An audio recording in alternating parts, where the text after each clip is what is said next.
Breaking news చూస్తున్నాం. MP అభ్యర్థుల జాబితాను విడుదల చేసింది కమలం పార్టీ. మొత్తం 107 మందితో 5వ జాబితాను విడుదల చేసింది. తెలంగాణ, ఆంధ్రప్రదేశ్ అభ్యర్థులను కూడా కమలం పార్టీ ప్రకటించింది. దీని ప్రకారం రాజమండ్రి నుంచి ఏపీ బీజేపీ చీఫ్ పురంధేశ్వరి పోటీ చేయనున్నారు. అనకాపల్లి ఎంపీ స్థానం నుంచి సీఎం రమేష్ పోటీ చేస్తారు. ఇక ఇటు తెలంగాణలో ఖమ్మం స్థానాన్ని తాండ్ర వినోద్రావుకు కేటాయించారు. ఎంపీ అభ్యర్థుల జాబితాను విడుదల చేసింది కమలం పార్టీ. మొత్తం 107 మందితో 5వ జాబితాను విడుదల చేసింది. తెలంగాణ, ఆంధ్రప్రదేశ్ అభ్యర్థులను కూడా కమలం పార్టీ ప్రకటించింది. ఇక దీని ప్రకారం రాజమండ్రి నుంచి ఏపీ బీజేపీ చీఫ్ పురంధేశ్వరి పోటీ చేయనున్నారు. అనకాపల్లి ఎంపీ స్థానం నుంచి సీఎం రమేష్ పోటీ చేస్తారు. ఇక ఇటు తెలంగాణలో ఖమ్మం స్థానాన్ని తాండ్ర వినోద్రావుకు కేటాయించారు. ఇక తిరుపతి నుంచి ఇవాళే పార్టీలో చేరిన వరప్రసాద్ కు టికెట్ లభించింది. ఇక తెలంగాణలో వరంగల్ నుంచి ఆరూరి రమేష్ కు టికెట్ కేటాయించారు. మోర్ డీటెయిల్స్ మా ప్రతినిధి శివ అందిస్తారు. శివ, లోక్సభ ఎన్నికల నేపథ్యంలో బీజేపీ 5వ జాబితాను రిలీజ్ చేసింది. ఇక తెలంగాణకు సంబంధించి డీటెయిల్స్ ఏ విధంగా ఉన్నాయి, అలాగే ఏపీ డీటెయిల్స్ ఏ విధంగా ఉన్నాయి?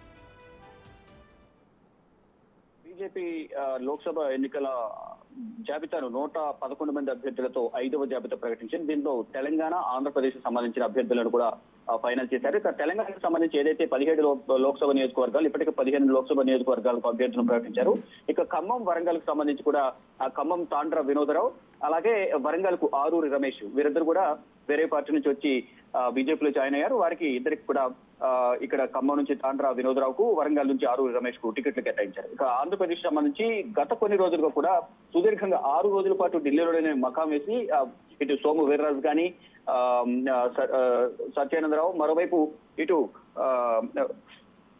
బీజేపీ ఏపీ అధ్యక్షులు పురంధేశ్వరి కూడా సుదీర్ఘంగా ఇక్కడ చర్చలు జరిపారు. ఆ 6 లోక్సభ నియోజకవర్గాలు ఎక్కడ తీసుకోవాలనే దానిపై కూడా సుదీర్ఘ మంత్రాలు జరిపిన తర్వాత ఫైనల్ గా ఈ రోజు ప్రకటన విడుదల చేసిన పరిస్థితి కనిపిస్తోంది. మొత్తంగా చూసుకుంటే కనుక